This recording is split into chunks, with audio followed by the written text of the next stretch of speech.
ವಾರಂತ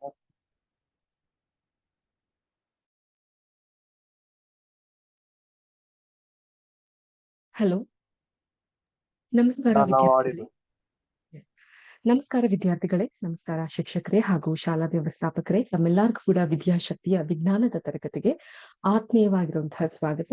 ನಾನು ನಿಮ್ಮ ವಿಜ್ಞಾನದ ಶಿಕ್ಷಕಿ ಅಶ್ವಿತಾ ಮಲ್ನಾಡ್. ಪ್ರಿಯ ವಿದ್ಯಾರ್ಥಿಗಳೇ, ಹೋದ್ ಸಲ ನಾವು ನಮ್ಮ ತರಗತಿಯಲ್ಲಿ ದ್ರವ್ಯದ ಬಗ್ಗೆ ನಾವು ಮಾತಾಡ್ತಾ ಸಾಗಿದ್ವಿ.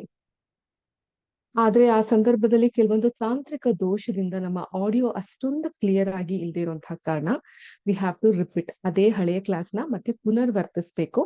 ಸೊ ಆದ್ರಿಂದ ಎಲ್ಲರೂ ಮತ್ತೊಮ್ಮೆ ಈ ಒಂದು ಕ್ಲಾಸ್ ನಲ್ಲಿ ಭಾಗವಹಿಸಬೇಕಾಗಿ ನಾನು ಕೋರ್ತಾ ಇದ್ದೀನಿ. ಸೊ ಇವತ್ತಿನ ಪಾಠ ನಮ್ಮ ಸುತ್ತಲಿನ ದ್ರವ್ಯಗಳು.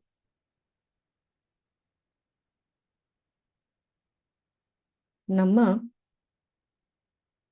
ಸುತ್ತ ಮುತ್ತಲಿನ ದ್ರವ್ಯಗಳು. ಈಗಾಗಲೇ ಈ ಪಾಠಗಳನ್ನ ನಿಮ್ಮ ಶಾಲೆಗಳಲ್ಲಿ ಮಾಡಿರಬಹುದು, ಇದನ್ನ ಸುಲಲಿತವಾಗಿ ನೀವು ಕಲ್ತಿರಬಹುದು. ಆದ್ರೆ ಮತ್ತೊಮ್ಮೆ ಒಂದು ಪುನರ್ವರ್ತನೆ, ಒಂದು ರಿವಿಷನ್ ಅನ್ನೋ ರೀತಿಯಲ್ಲಿ ಇರುತ್ತೆ. ಗೊತ್ತಾಯ್ತಾ? ಸೊ ಈಗ ನಾವು ನಮ್ಮ ಸುತ್ತಮುತ್ತಲಿನ ಪ್ರದೇಶವನ್ನ ಗಮನಿಸಿದಾಗ ವಿವಿಧ ಆಕಾರ, ಗಾತ್ರ ಮತ್ತು ರಚನೆಯನ್ನ ಕಾಣ್ತಾ ಹೋಗ್ತೀವಿ. ಸೊ ಆಕಾರ ಅಂತ ಹೇಳಿದ್ರೆ ಶೇಪ್, ಗಾತ್ರ ಅಂತ ಹೇಳಿದ್ರೆ ವಾಲ್ಯೂಮ್, ರಚನೆ ಅಂತ ಹೇಳಿದ್ರೆ ಅದನ್ನ ಯಾವ ರೀತಿಲಿ ರಚಿಸಲ್ಪಟ್ಟಿದೆ ಅಂದ್ರೆ ಕ್ಯಾರೆಕ್ಟರಿಸ್ಟಿಕ್ಸ್. ಅರ್ಥ ಆಯ್ತಾ? ಸೊ ಹಲವಾರು ರೀತಿಯಾದಂತಹ ಆಕಾರ, ಗಾತ್ರ, ರಚನೆ. ನಾನು ನಿಮ್ಗೆ ಹೇಳ್ತಾ ಇರ್ತೀನಿ, ಒಂದು ಪದದ ಇಂಗ್ಲಿಷ್ ಅರ್ಥವನ್ನು ನಾವು ಕಲಿಬೇಕು. ಯಾಕಂದ್ರೆ ಎರಡೂ ಭಾಷೆಯಲ್ಲೂ ನಮ್ಗೆ ಹಿಡಿತ ಸಾಧಿಸ್ಲಿಕ್ಕೆ ಸಾಧ್ಯ ಆಗುತ್ತೆ. ಅರ್ಥ ಆಯ್ತಾ? ಈಗ ನಮ್ಮ ಸುತ್ತಮುತ್ತಲಿನ ಪ್ರದೇಶ ಗಮನಿಸಿದಾಗ ವಿವಿಧ ಆಕಾರ, ಗಾತ್ರ ಮತ್ತು ರಚನೆಯನ್ನ ನಾವು ಅನೇಕ ವಸ್ತುಗಳಲ್ಲಿ ನೋಡ್ತೀವಿ. ವಿಶ್ವದಲ್ಲಿ ಕಂಡು ಬರುವಂತಹ ಈ ಎಲ್ಲಾ ವಸ್ತುಗಳು ವಿಜ್ಞಾನಿಗಳು ಹೆಸರಿಸುವಂತಹ ದ್ರವ್ಯದಿಂದ ಮಾಡಿದೆ. ದ್ರವ್ಯ ಅಂದ್ರೆ ಏನು? ದಿವ್ಯ ಅಲ್ಲ, ದ್ರವ್ಯ. ದ್ರವ್ಯ ಅಂತ ಹೇಳಿದ್ರೆ ಸಬ್ಸ್ಟೆನ್ಸ್ ಅಂತ. ಏನ್ ಮಕ್ಳೇ? ದ್ರವ್ಯ ಅಂತ ಹೇಳಿದ್ರೆ ಸಬ್ಸ್ಟೆನ್ಸ್. ಈ ಎಲ್ಲಾ ವಸ್ತುಗಳು, ಈ ಮಾರ್ಕರ್ ಆಗಿರಬಹುದು ಅಥವಾ ಈ ಡಸ್ಟರ್ ಗಳಾಗಿರಬಹುದು. ಸೊ ಡಸ್ಟರ್ ಅಂದ ತಕ್ಷಣ ಡಸ್ಟರೇ ಕಾಣ್ತಾ ಇಲ್ಲ. ಓಕೆ, ಡಸ್ಟರ್ ಆಗಿರಬಹುದು. ನೋಡಿದ್ರ ಇದು ಎಷ್ಟು ವಿಭಿನ್ನವಾಗಿದೆ. ಈ ಮಾರ್ಕರ್ ಎಷ್ಟು ವಿಭಿನ್ನವಾಗಿದೆ. ಇಲ್ಲಿ ಮೌಸ್ ಇದೆ, ಮೌಸ್ ನ ತೋರಿಸ್ತೀನಿ. ಇದು ನೋಡಿ ಎಷ್ಟು ವಿಭಿನ್ನವಾಗಿದೆ. ಸೊ ಪ್ರತಿಯೊಂದು ವಸ್ತು ಕೂಡ ಈ ದ್ರವ್ಯ, ಈ ಸಬ್ಸ್ಟೆನ್ಸ್ ಇಂದ ಮಾಡಲ್ಪಟ್ಟಿರುವಂತಹದ್ನ ಅನ್ನೋದನ್ನ ನಾವು ಫಸ್ಟ್ ಗಮನ ಹರಿಸ್ಬೇಕು. ಅದೇ ರೀತಿ ನಾವು ಉಸಿರಾಡುವಂತಹ ಗಾಳಿ, ನಾವು ಸೇವಿಸುವಂತಹ ಆಹಾರ, ಕಲ್ಲುಗಳು, ಮೋಡಗಳು, ನಕ್ಷತ್ರಗಳು, ಸಸ್ಯಗಳು, ಪ್ರಾಣಿಗಳು, ಸೊ ಯು ನೇಮ್ ಇಟ್ ಅಂತಾರಲ್ಲ. ಸೊ ಪ್ರತಿಯೊಂದು ಕೂಡ ಅಷ್ಟೇ ಅಲ್ಲದೆ ನೀರಿನ ಒಂದು ಹನಿ ಅಥವಾ ಮರಳಿನ ಒಂದು ಕಣ, ಇವೆಲ್ಲವೂ ಕೂಡ ದ್ರವ್ಯವೇ ಆಗಿದೆ. ಸೊ ಮೇಲೆ ಉಲ್ಲೇಖಿಸಲಾದ ಎಲ್ಲಾ ವಸ್ತುಗಳು ನೋಡಿದಾಗ ಅವು ಸ್ಥಳವನ್ನ ಆಕ್ರಮಿಸುತ್ತೆ ಮತ್ತು ರಾಶಿಯನ್ನ ಹೊಂದಿರುತ್ತೆ ಅನ್ನೋದನ್ನ ನಾವು ತಿಳಿಬೇಕು. ರಾಶಿಯನ್ನ ಹೊಂದಿರುತ್ತದೆ ಅಂತ ಹೇಳಿದ್ರೆ ಅದು ಒಂದು ರೀತಿಯಾದಂತಹ ವಾಲ್ಯೂಮ್ ನಲ್ಲಿ ಇರುತ್ತೆ. ಅರ್ಥ ಆಯ್ತಾ? ಸೊ ಈ ಒಂದು ಗಾತ್ರ ಅಥವಾ ರಾಶಿ ಅಂತ ಏನ್ ಕರಿತೀವಿ, ಅವು ಈ ಪ್ರತಿಯೊಂದು ಸಬ್ಸ್ಟೆನ್ಸ್ ನಲ್ಲೂ ಇರುತ್ತೆ ಅನ್ನೋದನ್ನ ನಾವು ಅರ್ಥ ಮಾಡ್ಕೊಬೇಕಾಗತ್ತೆ. ಈಗ ಮೊದಲಿನಿಂದಲೂ ಮನುಷ್ಯನು ತನ್ನ ಸುತ್ತಮುತ್ತಲಿನ ಪ್ರದೇಶವನ್ನ ಅರ್ಥೈಸಲು ಪ್ರಯತ್ನಿಸ್ತಾನೆ. ಭಾರತದ ಪ್ರಾಚೀನ ತತ್ವಜ್ಞಾನಿಗಳು ಈ ಒಂದು ದ್ರವ್ಯವನ್ನ 5 ಮೂಲ ಧಾತುಗಳಿಂದ ರೂಪದಲ್ಲಿ ಮಾಡಲ್ಪಟ್ಟಿದೆ ಅಂತ ವರ್ಗೀಕರಿಸಿದ್ದಾರೆ ಅಂತ ಹೇಳಿದ್ರೆ ಕ್ಲಾಸಿಫೈ ಮಾಡಿದ್ದಾರೆ ಅಂತ. ಆಯ್ತಾ? ಸೊ ಏನೇನು ಪಂಚಭೂತಗಳು ಅಂತ ನಾವ್ ಅದನ್ನ ಕರಿತೀವಿ. ಸೊ ಪಂಚಭೂತಗಳಂದ್ರೆ ಏನೇನು? ಗಾಳಿ, ನೀರು, ಭೂಮಿ, ಆಕಾಶ ಮತ್ತೆ ಅಗ್ನಿ. ಅಗ್ನಿ ಅಂತ ಹೇಳಿದ್ರೆ IPS, ಅಗ್ನಿ ಅಂತ ಹೇಳಿದ್ರೆ ಬೆಂಕಿ. ಅರ್ಥ ಆಯ್ತಾ? ಗಾಳಿ, ನೀರು, ಭೂಮಿ, ಆಕಾಶ, ಈ 5 ಪಂಚಭೂತಗಳಿಂದ ಪ್ರತಿಯೊಂದು ದ್ರವ್ಯಗಳು ಆಗಿದೆ ಅಂತ ನಮ್ಮ ಭಾರತದ ಪ್ರಾಚೀನ ತತ್ವಜ್ಞಾನಿಗಳು ಅಂತ ಹೇಳಿದ್ರೆ ಫಿಲಾಸಫರ್ಸ್ ಅಂತ ಕರಿತೀವಿ, ಅವ್ರನ್ನ ಹೇಳಿದ್ದಾರೆ. ಇದು ಭಾರತದ ಮಟ್ಟಕ್ಕೆ ಮಾತ್ರ ಅಲ್ಲ, ಅದೇ ರೀತಿ ಗ್ರೀಕ್ ತತ್ವಜ್ಞಾನಿಗಳು ಕೂಡ ದ್ರವ್ಯವನ್ನ ಇದೇ ರೀತಿಯಾಗಿ ವರ್ಗೀಕರಿಸಿದ್ದಾರೆ. ಆದ್ರೆ ಆಧುನಿಕ ವಿಜ್ಞಾನಿಗಳು ಭೌತ ಗುಣ ಮತ್ತು ರಾಸಾಯನಿಕ ಸ್ವರೂಪದ ಆಧಾರದ ಮೇಲೆ ದ್ರವ್ಯಗಳನ್ನ 2 ವಿಧಗಳಾಗಿ ವರ್ಗೀಕರಿಸಿದ್ದಾರೆ. Very very important. ಅದರ ಭೌತ ಗುಣ ಅಂದ್ರೆ ಫಿಸಿಕಲ್ ಪ್ರಾಪರ್ಟೀಸ್, ಅದೇ ರೀತಿ ರಾಸಾಯನಿಕ ಸ್ವರೂಪ ಕೆಮಿಕಲಿ ಅದು ಅಪಿಯರ್ ಆಗುವಂತಹ ರೀತಿಯ ಮೇಲೆ ಅದನ್ನ 2 ವಿಧವಾಗಿ ಅವರು ವರ್ಗೀಕರಿಸಿದ್ದಾರೆ. ಈ ಅಧ್ಯಾಯದಲ್ಲಿ ನಾವು ದ್ರವ್ಯಗಳ ಭೌತ ಲಕ್ಷಣದ ಆಧಾರದಲ್ಲಿ ಕಲಿತೀವಿ.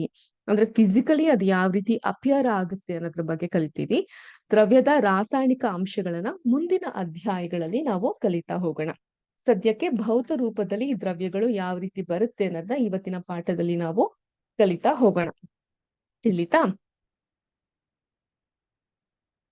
ಈಗ ದ್ರವ್ಯದ ಭೌತ ಸ್ವರೂಪ.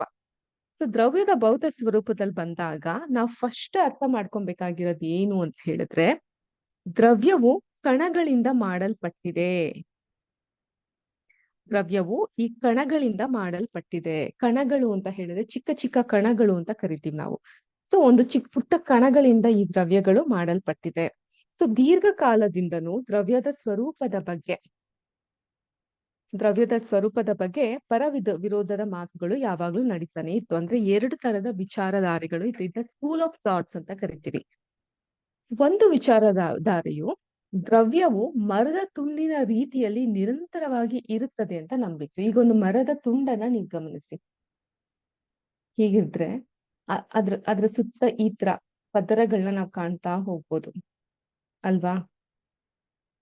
ನೀವು ಮರದ ತುಂಡನ್ನ ಗಮನಿಸಿದಾಗ ಈ ರೀತಿ ಪದ್ರವನ್ನ ಕಾಣ್ಬಹುದು. ಹೀಗಿರುತ್ತೆ ಅಂತ ಇಟ್ಕೊಳ್ಳಿ ಮರದ ತುಂಡು.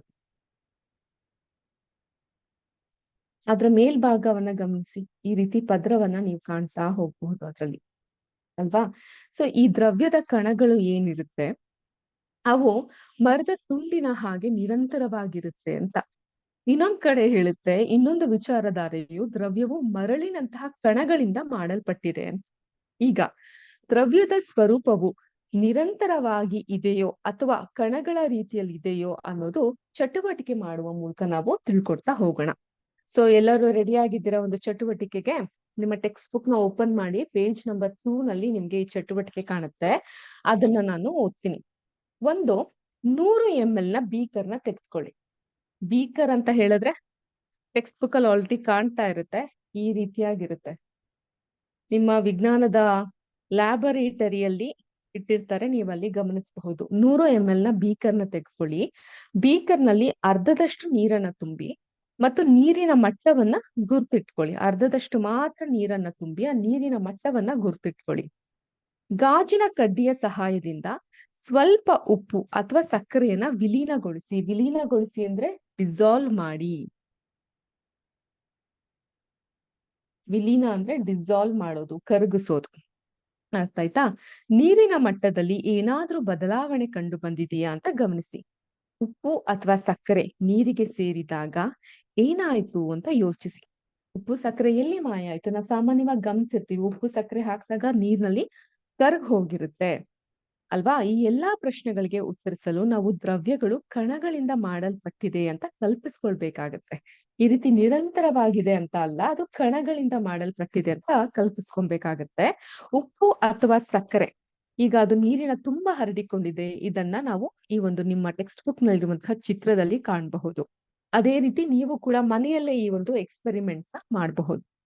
ಈಗ ದ್ರವ್ಯದ ಕಣಗಳು ಎಷ್ಟು ಚಿಕ್ಕದಾಗಿದೆ ಅಂತ ನಾವು ಗೊತ್ತಾಗುತ್ತೆ. ಈಗ ನೋಡಿ, ಪೊಟ್ಯಾಷಿಯಂ ಪರ್ಮಾಂಗನೇಟ್ 2-3 ಹರಳುಗಳನ್ನ ತೆಗೆದುಕೊಂಡು ಅವುಗಳನ್ನ 100 ml ನೀರಿನಲ್ಲಿ ವಿಲೀನಗೊಳಿಸಿ ಮತ್ತೆ ಅದನ್ನ ಡಿಸಾಲ್ವ್ ಮಾಡಿ.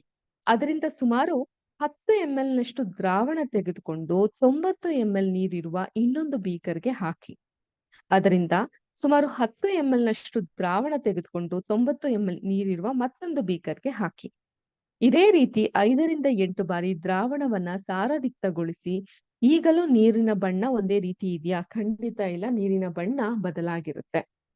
ಸೊ ಈ ಪ್ರಯೋಗವು ತೋರಿಸೋದು ಏನಂತ ಹೇಳಿದ್ರೆ, ಪೊಟ್ಯಾಷಿಯಂ ಪರ್ಮಾಂಗನೇಟ್ ಕೆಲವೇ ಹರಡುಗಳು ಅತ್ಯಂತ ಹೆಚ್ಚಿನ ಪ್ರಮಾಣದ ನೀರನ್ನು ಕೂಡ ವರ್ಣಮಯ ಮಾಡುತ್ತೆ. ಸೊ ಈ ಮನೇಲಿ ನೀಲಿಯನ್ನ ಇಟ್ಕೊಂಡಿರ್ತೀವಿ ನಾವು ಅಲ್ವಾ. ಫಾರ್ ಎಕ್ಸಾಂಪಲ್ ಉಜಾಲ ಅಥವಾ ಯಾವ್ದೋ ಒಂದು ಬ್ರ್ಯಾಂಡಿನ ನೀಲಿಯನ್ನ ಇಟ್ಕೊಂಡಿರ್ತೀವಿ. ಒಂದು ಚಿಕ್ಕ ಒಂದು ಬಕೆಟ್ ನೀರಿಗೆ ಅದು ಒಂದ್ ಎರಡೇ ಎರಡು ಹನಿ ಹಾಕಿದ್ರು ಕೂಡ ಆ ನೀರಿನ ಬಣ್ಣ ಸಂಪೂರ್ಣವಾಗಿ ಬದಲಾಗ್ತಾ ಹೋಗುತ್ತೆ. ಸೊ ನಾವ್ ಏನ್ ಅರ್ಥ ಮಾಡ್ಕೊಬೇಕು ಅಂತ ಹೇಳಿದ್ರೆ, ಸ್ವಲ್ಪ ಹಾಕಿದ್ರು ಕೂಡ ಅದು ನೀರನ್ನ ವರ್ಣಮಯ ಮಾಡುತ್ತೆ. ಇದ್ರಿಂದ ನಾವು ಪೊಟ್ಯಾಷಿಯಂ ಪರ್ಮ್ಯಾಂಗನೇಟ್ ನ ಒಂದು ಹರಳಿನಲ್ಲಿ ಮಿಲಿಯಾಂತರ ಅಂದ್ರೆ ಮಿಲಿಯನ್ ಗಟ್ಟೆ ಸಂಖ್ಯೆಯಲ್ಲಿ ಸಣ್ಣ ಕಣಗಳು ಕಂಡು ಬರುತ್ತೆ. ಇವುಗಳ ವಿಭಜನೆ ಅಂದ್ರೆ ಇವುಗಳನ್ನ ಕ್ಲಾಸಿಫೈ ಮಾಡೋದು ಹೊಂದುತ್ತಾ ಅತ್ಯಂತ ಸಣ್ಣ ಕಣಗಳಾಗಿ ಮಾರ್ಪಟ್ಟಿವೆ. ಇದರಿಂದ ನಮ್ಗೆ ತಿಳಿಯೋದೇನು, ದ್ರವ್ಯಗಳು ಕಣಗಳಿಂದ ಮಾಡಲ್ಪಟ್ಟಿದೆ ಅನ್ನೋದು. ಇದೇ ರೀತಿ ಇನ್ನೊಂದು ಚಟುವಟಿಕೆ ನಾನು ಈಗ ಕ್ಲಾಸ್ ನಲ್ಲಿ ನಿಮ್ಗೆ ಮಾಡಿ ತೋರಿಸ್ತೀನಿ.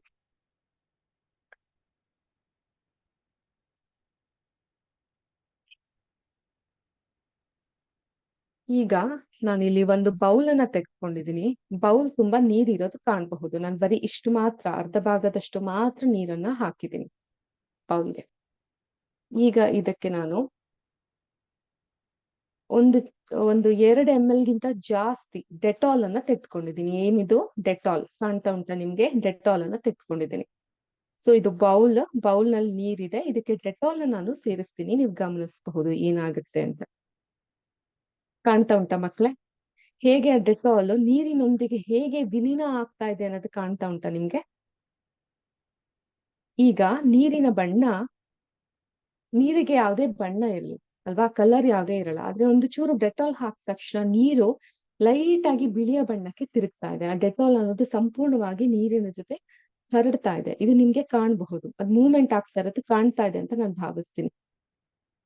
ಇದೇ ರೀತಿ ಎಕ್ಸ್ಪೆರಿಮೆಂಟ್ ನ ನೀವು ಮನೇಲೂ ಕೂಡ ಮಾಡಬಹುದು. ಜಾಸ್ತಿ ಡೆಟಾಲ್ ನೆಲ್ಲ ವೇಸ್ಟ್ ಮಾಡ್ಲಿಕ್ಕೆ ಹೋಗ್ಬೇಡಿ. ಬರೀ 2 ml ಅಷ್ಟು ಸಾಕು. ಈ ತರ ನೀರಿಗೆ ಹಾಕಿ ನೀವು ಅಬ್ಸರ್ವ್ ಮಾಡ್ಬೋದು ಹೇಗೆ ನೀರಿನ ಬಣ್ಣ ಬದಲಾಗ್ತಾ ಇದೆ, ಹೇಗೆ ಆ ಡೆಟಾಲ್ ಹರಡ್ತಾ ಇದೆ ಅಂತ. ಇನ್ನೊಂದ್ ಚೂರು ಡೆಟಾಲ್ ನಾನು ನಿಮ್ಗೆ ಹಾಕಿ ತೋರಿಸ್ತೀನಿ ಹೇಗೆ ಹರಡುತ್ತೆ ಅಂತ. ನೋಡಿ, ಇದು ಈ ರೀತಿ ಹರಡ್ತಾ ಬರುತ್ತೆ. ನೀರಿನ ಬಣ್ಣ ಹಾಗೂ ನೀರಿನ ಸ್ವರೂಪ ಸಂಪೂರ್ಣವಾಗಿ ಬದಲಾಗ್ತಾ ಹೋಗುತ್ತೆ. ಆಯ್ತಾ? ನಿಮ್ಮ ಟೆಕ್ಸ್ಟ್ ಬುಕ್ ಅಲ್ಲಿ ಸಹ ಈ ಒಂದು ಎಕ್ಸ್ಪೆರಿಮೆಂಟ್ ಇದೆ. ಇದನ್ನ ನೀವು ಕೂಡ ಮನೆಯಲ್ಲಿ ಮಾಡಿ ನೋಡಬಹುದು. ಬನ್ನಿ, ಈ ಎಕ್ಸ್ಪೆರಿಮೆಂಟ್ ಏನ್ ಅನ್ನತ್ತೆ ಅಂತ ನಾವು ಓದಿ ನೋಡೋಣ. ಇದೇ ರೀತಿಯ ಚಟುವಟಿಕೆನ ನೀವು ಪೊಟ್ಯಾಷಿಯಂ ಪರ್ಮಾಂಗನೇಟ್ ಬದಲು 2 ml ಡೆಟಾಲ್ ನ ಬಳಸಿಯೂ ಮಾಡಬಹುದು. ಹಲವಾರು ಬಾರಿ ಸಾರರಿಕ್ತಗೊಳಿಸಿದಾಗಲೂ ನೀವು ಡೆಟಾಲ್ ನ ವಾಸನೆಯನ್ನ ಗಮನಿಸಬಹುದು. ಇದನ್ನ ಫಿಲ್ಟರ್ ಮಾಡಿ. ಈಗ ನೋಡಿ, ಡೆಟಾಲ್ ಸಂಪೂರ್ಣವಾಗಿ ಇದೊಳ್ಳೆ ಹಾಲು ತರ ಆಗಿದೆ ಅಲ್ವಾ.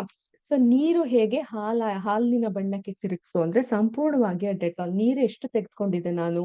ಒಂದು 2 ಲೋಟದಷ್ಟು ನೀರನ್ನ ತೆಗೆದುಕೊಂಡಿದ್ದೆ. ಡೆಟಾಲ್ ಎಷ್ಟು ಹಾಕಿದೀನಿ? ಬರೀ 2 ml ಅಷ್ಟು ಡೆಟಾಲ್ ಹಾಕಿದೀನಿ. 2 ml ಡೆಟಾಲ್ ಇಷ್ಟು ನೀರನ್ನ ಬದಲಾವಣೆ ಮಾಡುತ್ತೆ ಅಂದ್ರೆ ಆ ಡೆಟಾಲ್ ನಲ್ಲಿ ಎಷ್ಟು ಚಿಕ್ಕ ಚಿಕ್ಕ ಕಣಗಳು ಇರಬಹುದು, ಮಿಲಿಯನ್ ಗಟ್ಲೆ ಇರಬಹುದು ಅಂತ ನಾವು ಗಮನಿಸಬಹುದು. ನೀವು ಎಷ್ಟೇ ಇದನ್ನ ಫಿಲ್ಟರ್ ಮಾಡಿದ್ರು ಕೂಡ ಆ ಡೆಟಾಲಿನ ವಾಸನೆ ಅಂತೂ ಹೋಗೋದಿಲ್ಲ. ತಿಳಿತಾ? ಸೊ ಈ ರೀತಿಯಾದಂತಹ ಎಕ್ಸ್ಪೆರಿಮೆಂಟ್ ನಾವು ಮಾಡೋದ್ರಿಂದ ಈ ದ್ರವ್ಯಗಳು ಕಣಗಳಿಂದ ಮಾಡಲ್ಪಟ್ಟಿವೆ ಅನ್ನೋದು ನಮ್ಗೆ ಅರ್ಥ ಆಗುತ್ತೆ. ಏನ್ ಅರ್ಥ ಆಗುತ್ತೆ? ದ್ರವ್ಯಗಳು ಚಿಕ್ಕ ಚಿಕ್ಕ ಕಣಗಳಿಂದ ಮಾಡಲ್ಪಟ್ಟಿದೆ ಅನ್ನೋದು ನಮ್ಗೆ ಅರ್ಥ ಆಗ್ತಾ ಬರುತ್ತೆ. ತಿಳಿತಾ? ಈಗ ಇದನ್ನ ಸೈಡಿಗೆ ಇಟ್ಬಿಡೋಣ.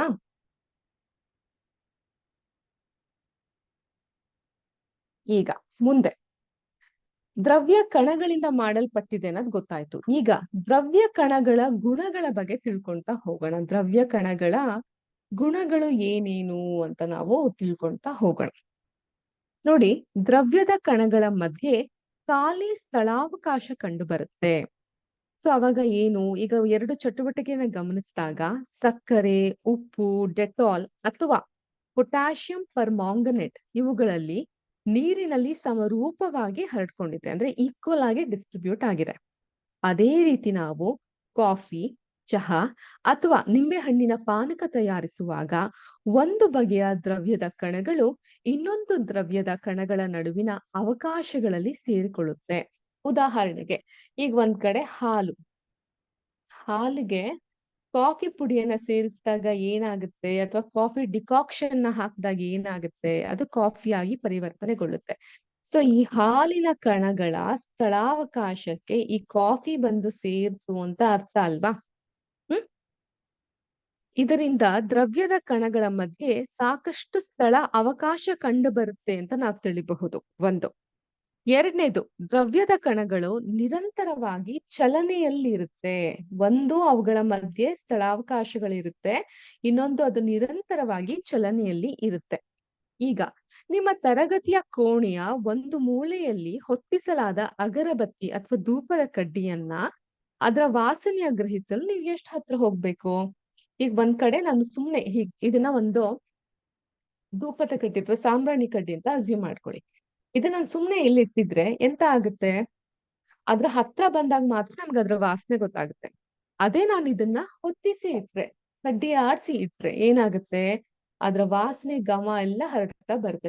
ನಾವು ನೀವು ಎಲ್ಲ ಸಣ್ಣವರಿದ್ದಾಗ ಈ ಧೂಪದ ಕಡ್ಡಿಯನ್ನ ಹತ್ತಿಸಿಟ್ಟಾಗ ಎಂತ ಇದು ಈ ರೀತಿ ಹೊಗೆ ಬರ್ತಾ ಇದೆಯಲ್ಲ, ಇದು ಎಲ್ಲಿ ಹೋಗ್ತಾ ಇದೆ ಅಂತ ಅದನ್ನ ನೋಡ್ಲಿಕ್ಕೆ ಹೋಗ್ತಿದ್ದುಂಟು. ನೆನ್ಪಿದ್ಯಾ ನಿಮ್ಗೆ ಅವೆಲ್ಲ? ಅದನ್ನ ಹಿಡಿಲಿಕ್ಕೆ ಹೋಗ್ತಿದ್ದುಂಟು. ಎಷ್ಟೊತ್ತಲ್ಲಿ ಕೈಗಳನ್ನ ಸುಟ್ಕೊಂಡಿದ್ದುಂಟು ಅಲ್ವಾ? ಅದೇ ರೀತಿ ನಾವ್ ಏನ್ ಅರ್ಥ ಮಾಡ್ಕೊಬೇಕಿಲ್ಲಿ ಅಂತ ಹೇಳಿದ್ರೆ, ಒಂದು ಧೂಪದ ಕಡ್ಡಿಯನ್ನ ಹೊತ್ತಿಸಿ ಇಟ್ಟಾಗ ಆ ಅಗರಬತ್ತಿಯಲ್ಲಿ ಇರುವಂತಹ ವಾಸನೆ ಚಲಿಸ್ತಾ ಬರುತ್ತೆ. ಚಲನೆಯ ಮೂಲಕ, ಹೊಗೆಯ ಮೂಲಕ ಅದು ನಮ್ಮನ್ನ ಆವರಿಸ್ತಾ ಬರುತ್ತೆ. ಇನ್ನೊಂದು ಆಕ್ಟಿವಿಟಿ ಕೊಟ್ಟಿದ್ದಾರೆ. ಅದೇನಂತ ಹೇಳಿದ್ರೆ, ನೀರು ತುಂಬಿರುವಂತಹ 2 ಲೋಟಗಳನ್ನ ಅಥವಾ ಬೀಕರ್ಗಳನ್ನ ತೆಗೆದುಕೊಳ್ಳಿ. ಕೆಂಪು ಅಥವಾ ನೀಲಿ ಬಣ್ಣದ ಶಾಯಿಯ ಒಂದೊಂದು ಹನಿಯನ್ನ ಹಾಕಿ. ಶಾಯಿ ಅಂತ ಹೇಳಿದ್ರೆ ಎಂತ ಮಕ್ಕಳ? ಶಾಯಿ ಅಂತ ಹೇಳಿದ್ರೆ ಇಂಕ್. ಅರ್ಥ ಆಯ್ತಾ?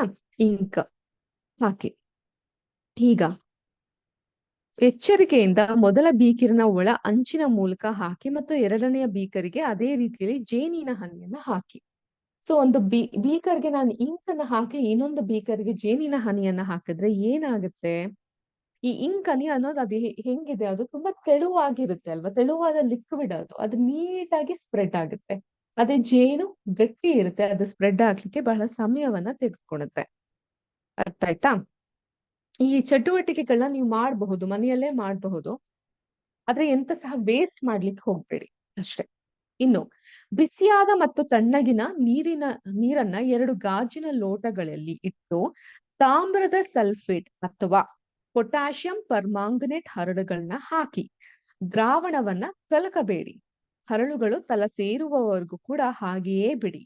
ಲೋಟದಲ್ಲಿರುವಂತಹ ಘನ ಹರಳುಗಳ ಸ್ವಲ್ಪ ಮೇಲ್ಭಾಗದಲ್ಲಿ ಏನಾಗುತ್ತೆ ಅಂತ ಗಮನಿಸಿ. ಇದನ್ನ ನೀವು ಮನೇಲಿ ಮಾಡ್ಲಿಕ್ಕಾಗಲ್ಲ, ನಿಮ್ಮ ಲ್ಯಾಬೊರೇಟರಿ ಮಾಡ್ಬೇಕಾಗುತ್ತೆ. ಅರ್ಥ ಆಯ್ತಾ? ಸಮಯ ಕಳೆದಂತೆ ಏನಾಗುತ್ತೆ? ಘನ ಮತ್ತು ದ್ರವದಲ್ಲಿನ ಕಣಗಳ ಬಗ್ಗೆ ಇದು ಏನನ್ನ ಸೂಚಿಸುತ್ತೆ? ಇಲ್ಲಿ ನಮ್ಗೆ ಘನ ಮತ್ತೆ ದ್ರವ ಅಂದ್ರೆ ಏನಂತ ಗೊತ್ತಿರ್ಬೇಕು. ನಿಮ್ಗೆ ಗೊತ್ತಿದ್ಯಾ? ಘನ ಅಂದ್ರೆ ಸಾಲಿಡ್, ದ್ರವ ಅಂದ್ರೆ ಲಿಕ್ವಿಡ್.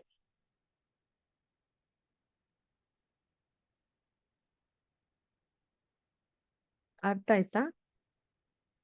ಅನಿಲ ಅಂದ್ರೆ ಯಾರು ಹೇಳ್ತೀರಾ? ಹೆಸರಾ? ಗ್ಯಾಸ್.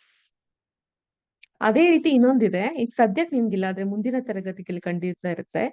ಜಲೀಯ ಅಂತ ಕರಿತೀವಿ, ಅದನ್ನ ನಾವು ಆಕ್ವಾ ಅಂತ ಹೇಳ್ತೀವಿ. ಅಂದ್ರೆ ನೀರಿನಂತೆ ಇರುವಂತಹ ದ್ರವ, ಅದ ಜಲೀಯ ಅಂತ ಕರಿತೀವಿ.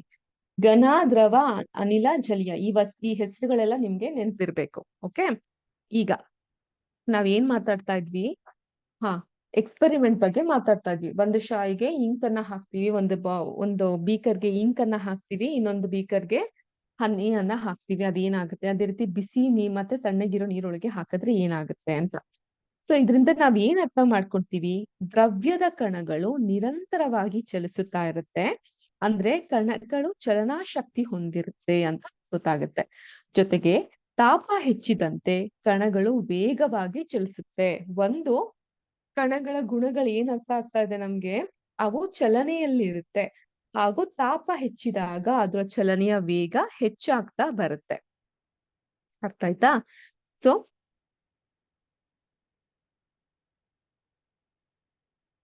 ಇದರೊಂದಿಗೆ ಕಣಗಳ ನಡುವೆ ಅವಕಾಶ ಕಂಡು ಬರೋದ್ರಿಂದ ದ್ರವ್ಯದ ಕಣಗಳು ತಮ್ಮಷ್ಟಕ್ಕೆ ತಾವೇ ಪರಸ್ಪರ ಆಂತರಿಕವಾಗಿ ಮಿಶ್ರಣಗೊಂಡಿದೆ ಅಂತ ನಾವು ಅರ್ಥ ಮಾಡ್ಕೊಬೇಕು. ಈ ರೀತಿಯಲ್ಲಿ 2 ಬೇರೆ ಬೇರೆ ದ್ರವ್ಯದ ಕಣಗಳು ಪರಸ್ಪರ ಆಂತರಿಕವಾಗಿ ತಮ್ಮಷ್ಟಕ್ಕೆ ತಾವೇ ಮಿಶ್ರಣ ಹೊಂದುವುದನ್ನ ವಿಸರಣೆ ಅಂತ ಕರೀತಾರೆ. ಈಗ ನಿಮ್ ಕೇಳ್ಬೋದು, ವಿಸರಣೆ ಅಂತ ಹೇಳಿದ್ರೆ ಏನು ಅಂತ ಅಂದ್ಬಿಟ್ಟು. ವಿಸರಣೆ ಅಂತ ಹೇಳಿದ್ರೆ ದ್ರವ್ಯದ ಕಣಗಳು ತಮ್ಮಷ್ಟಕ್ಕೆ ತಾವೇ ಪರಸ್ಪರ ಆಂತರಿಕವಾಗಿ ಮಿಶ್ರಣಗೊಳ್ಳುವಂತಹ ಪ್ರಕ್ರಿಯೆಯನ್ನ ನಾವು ವಿಸರಣೆ ಅಂತ ಕರಿತೀವಿ. ದ್ರವ್ಯವನ್ನ ಕಾಸಿದಾಗ ವಿಸರಣೆಯು ವೇಗವಾಗಿ ನಡೆಯುತ್ತೆ ಅನ್ನೋದನ್ನ ಸಹ ನಾವು ಗಮನಿಸ್ತಾ ಹೋಗಬಹುದು. ಇನ್ನು ದ್ರವ್ಯದ ಕಣಗಳ ಪರಸ್ಪರ ಆಕರ್ಷಿಸುತ್ತೆ. ಸೊ ಇವಾಗ ಇನ್ನೊಂದು ಚಟುವಟಿಕೆ ಇದೆ. ಚಾಪ್ಟರ್ ಪೂರ್ತಿ ಇರೋದು ನಿಮ್ಗೆ ಬರೀ ಚಟುವಟಿಕೆಗಳೇ ಮಕ್ಕಳೇ. ಈ ಕೆಳಗೆ ಸೂಚಿಸಿದಂತೆ ನಿಮ್ಮ ಶಾಲೆಯ ಆಟದ ಮೈದಾನದಲ್ಲಿ ವಿದ್ಯಾರ್ಥಿಗಳನ್ನು 4 ಗುಂಪುಗಳನ್ನಾಗಿ ಮಾಡಿ ಮತ್ತು ಮಾನವ ಸರಪಳಿಯನ್ನ ರಚಿಸಿ. ಈ ಆಟ ಆಡ್ಬೋದು. ಮೊದಲನೇ ಗುಂಪಿನವರು ತಮ್ಮ ಕೈಗಳನ್ನ ಬಳಸಿ ಪರಸ್ಪರ ಒಬ್ಬರಿಗೊಬ್ಬರು ಹಿಂಬದಿಯಿಂದ ಹಿಡಿದಿರಬೇಕು ಮತ್ತು ಕೈಗಳನ್ನ ಇದು ಮಿಶ್ಮಿ ನೃತ್ಯಗಾರರಂತೆ ಬಂಧಿಸಿರಬೇಕು. ಇದು ಮಿಶ್ಮಿ ನೃತ್ಯಗಾರ ಅಂದ್ರೆ ಇಲ್ಲಿ ನಿಮ್ಮ ಟೆಕ್ಸ್ಟ್ ಬುಕ್ ಅಲ್ಲಿ ಕಾಣುತ್ತೆ. ಅಂದ್ರೆ ಹಿಂದೆಯಿಂದ ಒಬ್ರು ಕೈನ ಒಬ್ರು ಬಂಧಿಸಿ ಈ ರೀತಿ ಇರ್ಬೇಕು. 4 ಗುಂಪುಗಳನ್ನಾಗಿ ಮಾಡಿ ಈ ರೀತಿ ಇರ್ಬೇಕು. ಆ ನಂತರ 2ನೇ ಗುಂಪಿನವರು ಕೈಗಳನ್ನು ಹಿಡಿದು ಮಾನವ ಸರಪಳಿ ರಚಿಸಲಿ. 3ನೇ ಗುಂಪಿನವರು ಪರಸ್ಪರ ಒಬ್ಬರಿಗೊಬ್ಬರು ತಮ್ಮ ಬೆರಳುಗಳ ತುದಿಗಳನ್ನು ತಾಗಿಸುತ್ತಾ ಮಾನವ ಸರಪಳಿ ರಚಿಸಲಿ. ಅರ್ಥ ಆಗ್ತಾ ಇದೆಯಾ ಏನ್ ಮಾಡೋದು ಅಂತ? ಟೆಕ್ಸ್ಟ್ ಬುಕ್ ನ ಓಪನ್ ಮಾಡಿ ನೋಡಿ. ಈಗ 4ನೇ ಗುಂಪಿನ ವಿದ್ಯಾರ್ಥಿಗಳು ಸುತ್ತಮುತ್ತ ಓಡಾಡಲಿ ಮತ್ತು 3 ಮಾನವ ಸರಪಳಿಗಳನ್ನ ಒಂದಾದ ಮೇಲೊಂದಂತೆ ಎಷ್ಟು ಸಾಧ್ಯವಾಗುತ್ತೋ ಅಷ್ಟು ಚಿಕ್ಕ ಚಿಕ್ಕ ಗುಂಪುಗಳಾಗಿ ತುಂಡರಿಸಲಿ. ಅಂದ್ರೆ ಅವ್ರನ್ನ ಕಟ್ ಮಾಡ್ತಾ ಹೋಗ್ಲಿ. ಯಾವ ಗುಂಪನ್ನ ಸುಲಭವಾಗಿ ತುಂಡರಿಸಲು ಸಾಧ್ಯವಾಯಿತು? ಜೊತೆಗೆ ನಾವು ಪ್ರತಿಯೊಬ್ಬ ವಿದ್ಯಾರ್ಥಿಯನ್ನು ದ್ರವ್ಯದ ಕಣ ಅಂತ ಭಾವಿಸಿದ್ರೆ ಯಾವ ಗುಂಪಿನ ಕಣಗಳ ಗರಿಷ್ಠ ಫಲದಿಂದ ಬಂಧಗೊಂಡಿದ್ವು? ಸೊ ಇದನ್ನ ಈ ಒಂದು ಆಕ್ಟಿವಿಟಿನ ಮಾಡಬಹುದು. ಇದರ ಆನ್ಸರ್ ತುಂಬಾ ಸಿಂಪಲ್. ಯಾರು ಒಬ್ರನ್ನೊಬ್ರು ಗಟ್ಟಿಯಾಗಿ ಹಿಡಿದಿಡ್ಕೊಂಡಿರ್ತಾರೆ ಅವ್ರನ್ನ ಬಿಡಿಸೋದು ಕಷ್ಟ ಆಗತ್ತೆ. ಎಲ್ಲಿ ಸ್ವಲ್ಪ ಸಡಿಲವಾಗಿರ್ತಾರೆ ಅದನ್ನ ಈಸಿಯಾಗಿ ನಾವು ಓಡಿಬಹುದು ಅಥವಾ ಬಿಡಿಸಬಹುದು. ನೆಕ್ಸ್ಟ್ ಚಟುವಟಿಕೆ. ಕಬ್ಬಿಣದ ಒಂದು ಮೊಳೆ ಅಥವಾ ಸೀಮೆ ಸುಣ್ಣದ ಒಂದು ತುಂಡು ಮತ್ತು ಒಂದು ರಬ್ಬರ್ ಬ್ಯಾಂಡ್ ಅನ್ನ ತೆಗೆದುಕೊಳ್ಳಿ. ಅವುಗಳನ್ನ ಸುತ್ತಿಗೆಯಿಂದ ಹೊಡೆಯುವ, ಕತ್ತರಿಸುವ ಅಥವಾ ಎಳೆಯುವ ಮೂಲಕ ತುಂಡರಿಸಲು ಪ್ರಯತ್ನಿಸಿ. ಈ ಮೇಲೆ ತಿಳಿಸಿದ 3 ವಸ್ತುಗಳಲ್ಲಿ ಯಾವ ವಸ್ತುವಿನಲ್ಲಿ ಕಣಗಳು ಪರಸ್ಪರ ಗರಿಷ್ಠ ಬಲದಿಂದ ಬಂಧಿಸಲ್ಪಟ್ಟಿದೆ ಅಂತ ಯೋಚಿಸಿ. ಈಗ ಮೊಳೆ ಏನ್ರಿಂದ ಮಾಡಿರ್ತಾರೆ? ಏನ್ರಿಂದ ಆಗಿರುತ್ತೆ? ಕಬ್ಬಿಣದಿಂದ ಅಲ್ವಾ? ಸೀಮೆ ಸುಣ್ಣ, ಲೈಮ್ ಸ್ಟೋನ್.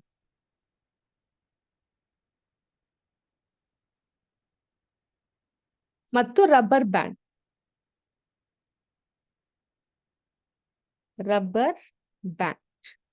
ಈಗ ನಾನು ಈ ವಸ್ತುಗಳನ್ನ ಕತ್ತರಿಸುವಾಗ, ಸುತ್ತಿಗೆಯಿಂದ ಹೊಡೆಯುವಾಗ, ಕತ್ತರಿಸುವಾಗ ಅಥವಾ ಎಳೆಯುವ ಮೂಲಕ ತುಂಡರಿಸಬೇಕು. ಸೊ ಯಾವ್ದು ಬೇಗ ಕಟ್ಟಾಗೋಗುತ್ತೆ? ಸೀಮೆ ಸುಣ್ಣ. ಅದ್ರ ಪ್ರಾಪರ್ಟಿನೇ ಸಾಫ್ಟ್ ಆಗಿರೋದ್ರಿಂದ ಇದು ಬೇಗ ಆಗುತ್ತೆ. ನೆಕ್ಸ್ಟ್ ರಬ್ಬರ್ ಬ್ಯಾಂಡ್, ಅದು ಕೂಡ ಬೇಗ ಕಟ್ ಆಗುತ್ತೆ. ಆದ್ರೆ ಮೊಳೆನ ಕಟ್ ಮಾಡ್ಲಿಕ್ಕೆ ಕಷ್ಟ ಆಗುತ್ತೆ. ಸೊ ಯಾವ್ದು ಗರಿಷ್ಠ ಬಲದಿಂದ ಕೂಡಿತು? ಮೊಳೆ. ಗೊತ್ತಾಯ್ತಾ? ಅದನ್ನ ಗಮನಿಸ್ಬೇಕು. ನೆಕ್ಸ್ಟ್, ಒಂದು ನೀರಿನಲ್ಲಿ ನಲ್ಲಿಯನ್ನ ತೆರೆಯಿರಿ. ನಿಮ್ಮ ಬೆರಳುಗಳಿಂದ ನೀರಿನ ಧಾರೆಯನ್ನ ತುಂಡರಿಸಲು ಪ್ರಯತ್ನಿಸಿ. ಕ್ಷಮಿಸಿ. ಒಂದು ನೀರಿನಲ್ಲಿ ನಲ್ಲಿಯನ್ನ ತೆರೆಯಿರಿ. ನಿಮ್ಮ ಬೆರಳುಗಳಿಂದ ನೀರಿನ ಧಾರೆಯನ್ನ ತುಂಡರಿಸಲು ಪ್ರಯತ್ನಿಸಿ. ನಾವೆಲ್ಲ ಚಿಕ್ಕವರಿದ್ದಾಗ ಈ ಆಟವನ್ನ ಆಡಿರ್ತೀವಿ.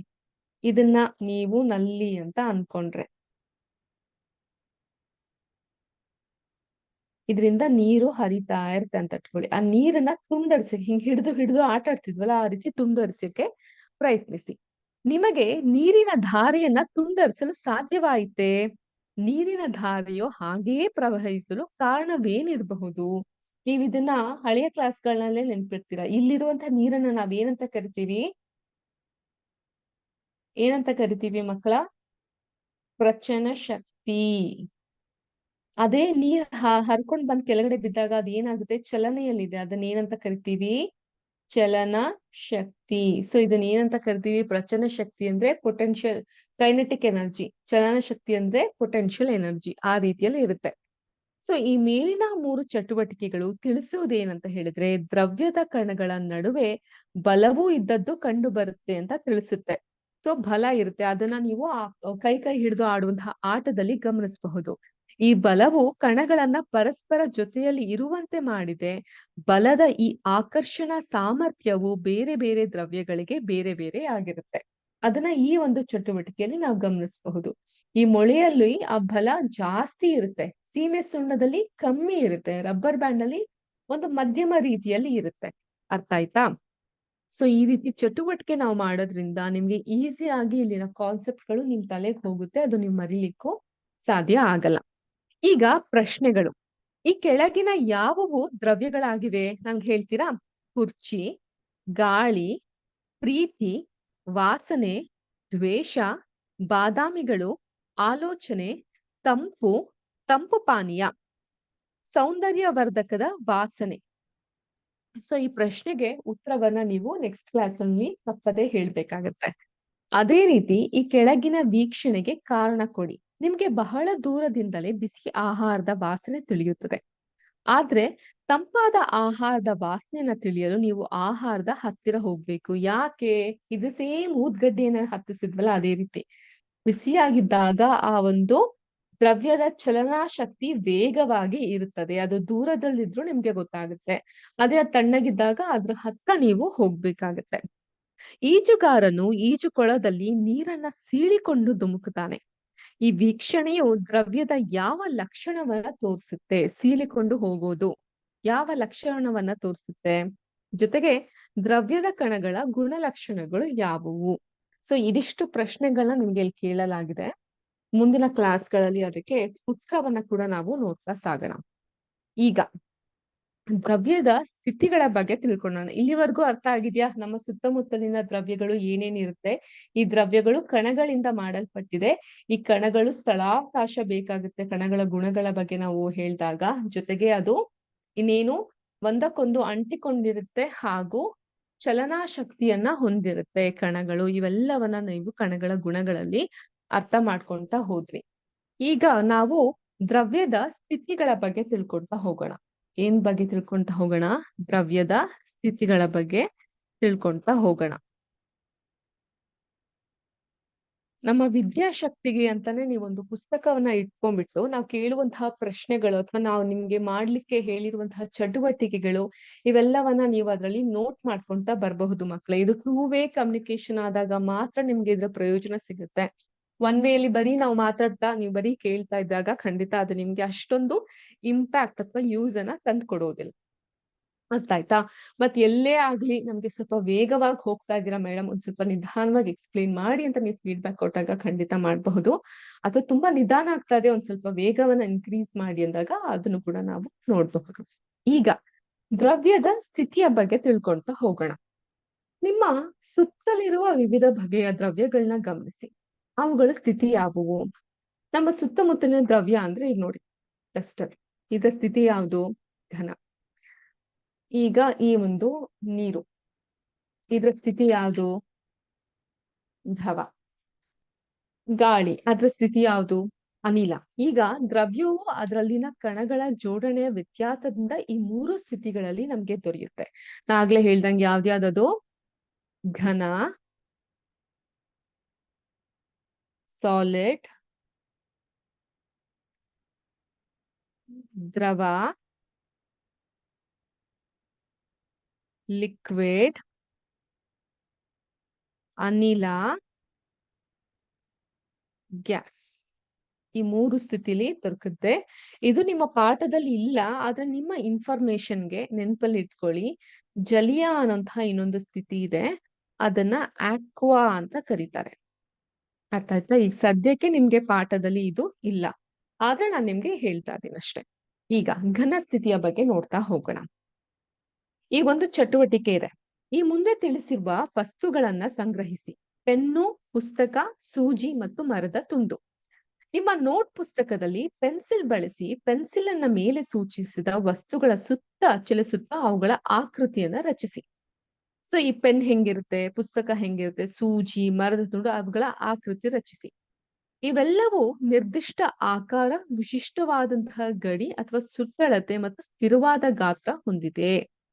ಅವುಗಳನ್ನ ಸುತ್ತಿಗೆಯಿಂದ ಹೊಡೆದಾಗ ಅಥವಾ ಎಳೆದಾಗ ಮತ್ತು ಕೆಳಗೆ ಬೀಳಿಸಿದಾಗ ಏನಾಗುತ್ತೆ?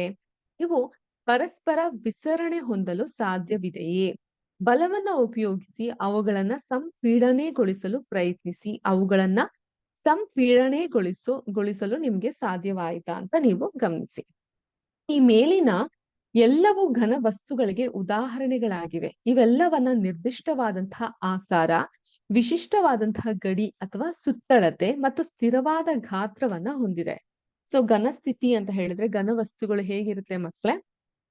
ಹೇಳಿ. ಅದಕ್ಕೆ ತಮ್ಮದೇ ಆದಂತಹ ಆಕಾರ ಇರುತ್ತೆ, ಅಂದ್ರೆ ಶೇಪ್ ಇರುತ್ತೆ, ನಿರ್ದಿಷ್ಟವಾದಂತಹ ಸುತ್ತಳತೆ ಇರುತ್ತೆ, ಮತ್ತೆ ಸ್ಥಿರವಾದಂತಹ ಗಾತ್ರ ಇರುತ್ತೆ, ಅಂದ್ರೆ ವೆಯ್ಟ್ ಸಹ ಇರುತ್ತೆ. ಅರ್ಥ ಆಯ್ತಾ? ಆದುದರಿಂದಲೇ ಇವುಗಳ ಸಂಪೀಡನೆಯು ನಗಣ್ಯವಾಗಿದೆ. ಸಂಪೀಡನೆ ಅಂತ ಹೇಳಿದ್ರೆ ಇವುಗಳನ್ನ ಡಿಸಾಲ್ವ್ ಏನ್ ಮಾಡ್ತೀರಾ ಅದು ನಗಣ್ಯ ಆಗಿದೆ, ಅದ್ ಮಾಡ್ಲಿಕ್ಕೆ ಆಗಲ್ಲ. ಘನ ವಸ್ತುಗಳನ್ನ ಬಾಹ್ಯ ಬಲಕ್ಕೊಳಪಡಿಸಿದಾಗ ಅವು ತಮ್ಮ ಆಕಾರವನ್ನ ಕಾಪಾಡಿಕೊಳ್ಳಲು ಪ್ರವೃತ್ತಿ ಹೊಂದಿದೆ. ಬಾಹ್ಯ ಬಲ ಪ್ರಯೋಗಿಸಿದಾಗ ಘನವಸ್ತುಗಳನ್ನ ಒಡಿಬಹುದು. ಈಗ ಒಂದು ಪೆನ್ಸಿಲ್ ನ ತೆಗೆದುಕೊಂಡು ಅದನ್ನ ನಾನು ಗಟ್ಟಿಯಾಗಿ ಮುರಿದಾಗ ಅದು ಒಡೆದು ಹೋಗುತ್ತೆ ಅಲ್ವಾ? ಆದ್ರೆ ಅವುಗಳ ಆಕಾರವನ್ನ ಬದಲಿಸುವುದು ಕಷ್ಟ ಸಾಧ್ಯ, ಯಾಕಂದ್ರೆ ಅದು ಕಠಿಣವಾಗಿದೆ. ಅರ್ಥ ಆಯ್ತಾ? ಇದು ನಮ್ಮ ಸುತ್ತಮುತ್ತಲಿನ ದ್ರವ್ಯಗಳು, ದ್ರವ್ಯದ ಸ್ಥಿತಿ, ಅದರ ಆಕಾರ, ಸುತ್ತಳತೆ, ಗಾತ್ರದ ಬಗ್ಗೆ ನಾವು ಮಾತಾಡ್ತಾ ಹೋಗ್ತಾ ಇದ್ವಿ. ಮತ್ತಷ್ಟು ಇದ್ರ ಬಗ್ಗೆ ಮುಂದುವರಿಸ್ತಾ ಹೋಗೋಣ ಮುಂದಿನ ತರಗತಿಯಲ್ಲಿ. ಇಷ್ಟೊತ್ವರೆಗೂ ನೀವು ಕೇಳಿದ್ದು ನಮ್ಮ ಸುತ್ತಮುತ್ತಲಿನ ದ್ರವ್ಯಗಳು ಚಾಪ್ಟರ್ ಬಗ್ಗೆ. ಯಾರಿಗಾದ್ರೂ ಏನಾದ್ರೂ ಅನುಮಾನಗಳು, ಡೌಟ್ಗಳಿದ್ರೆ ಕೇಳಿ ತಿಳ್ಕೊಬಹುದು. ಇದಾಗಿತ್ತು ಇವತ್ತಿನ ವಿಜ್ಞಾನದ ತರಗತಿ. ನಮಸ್ಕಾರ. ಜೈ ಹಿಂದ್, ಜೈ ಕರ್ನಾಟಕ ಮಾತೆ, ಜೈ ವಿದ್ಯಾಶಕ್ತಿ.